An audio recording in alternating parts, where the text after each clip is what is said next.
Hiber-Nation 22. Grizzly's Growls presents Stories from a Hiber-Nation. A handy guide for beggars, especially those of the poetic fraternity, by Vachel Lindsay. Part 2. A Mendicant Pilgrimage in the East.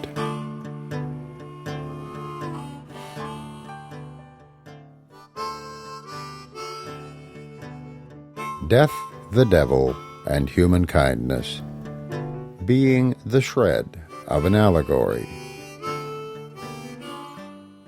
Part 2. The Trap Without the Bait.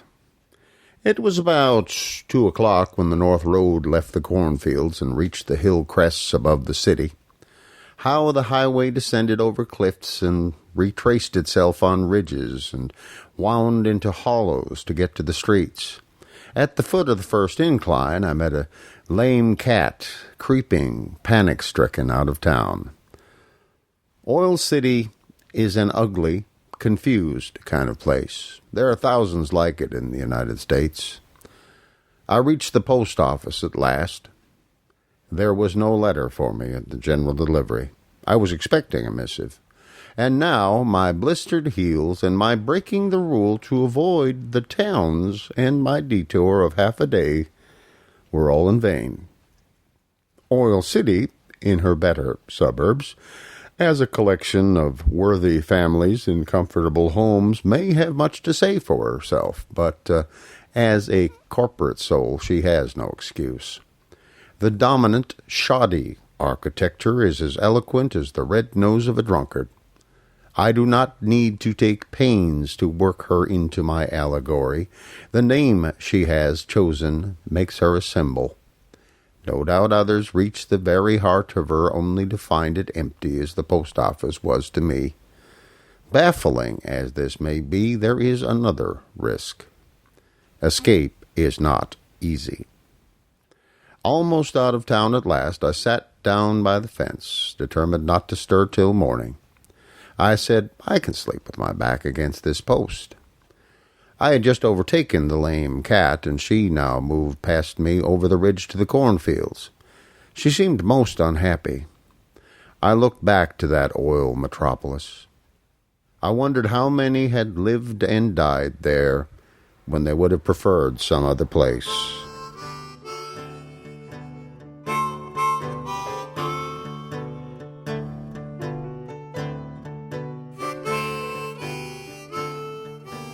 Part 3. A Mysterious Driver. A fat Italian came by me in a heavily tired wagon. The wagon was loaded with green bananas. The fruit vendor stopped and looked me over. He most demonstrably offered me a seat beside him. He had a Benvenuto Cellini leer. He wore one gold earring. He looked like the social secretary of the Black Hand. He was apparently driving on into the country. Therefore, I suffered myself to be pulled up onto the seats. Around the corner we came to green fields and bushes, and I thanked the good St. Francis and all his holy company. I said to my charioteer, as soon as you get a mile out, let me down. I do not want to get near any more towns for a while. All right, he said. On his wrist was tattooed a blue dagger. The first thing he did was unmerciful. He went a yard out of his way to drive over the lame cat, which had stopped in despair just ahead of us. Pussy died without a shriek. Then the cruel one, gathering by my manner that I was not pleased with this incident, created a diversion. He reproved his horse for not hurrying. It was not so much a curse as an Italian oration. The poor animal tried to respond, but hobbled so, his master surprised me by checking the gait to a walk. Then he cooed to the horse like a 200-pound turtle-dove. In a previous incarnation, this driver must have been one of the lower animals. He had so many dealings with such. Some rocks, half the size of baseballs, were piled at his feet.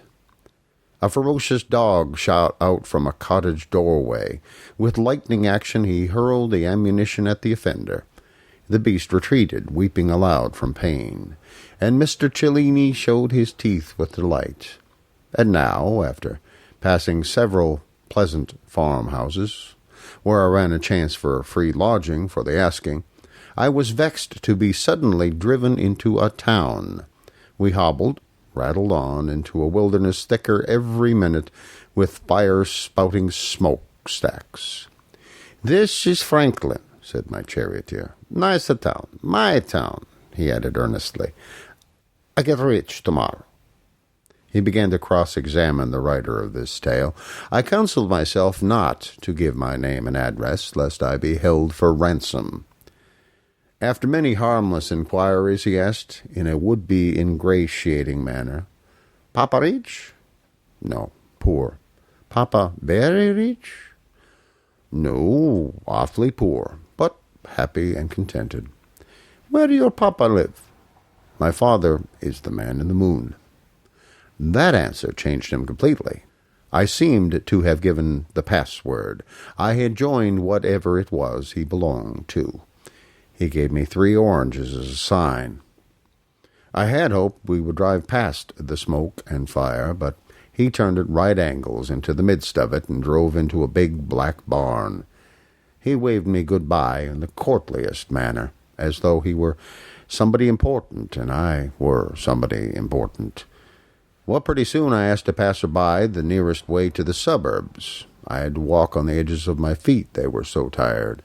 The street, he pointed out to me, was nothing but a continuation of tar-black, coughing out-of-door ovens, side by side, shoulder to shoulder, on to the crack of doom.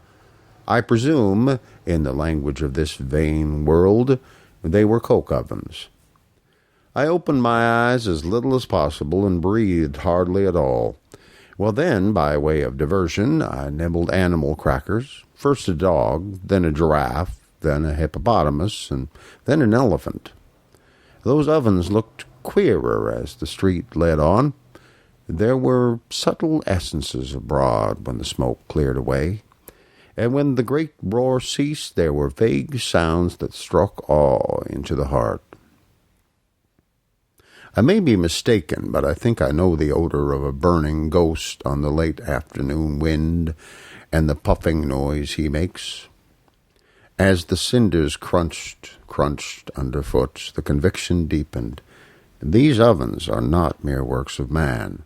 Dying sinners, snared and corrupted by Oil City, are carried here when the city has done its work, carried in the wagon of Apollyon under bunches of green bananas. Body and soul, they are disintegrated by the venomous oil. They crumble away in the town of oil, and here in the town of ovens, the fragments are burned with unquenchable fire. Now it was 7 o'clock. The street led south past the aristocratic suburbs of Franklin and on to the fields and the dandelion-starred roadside.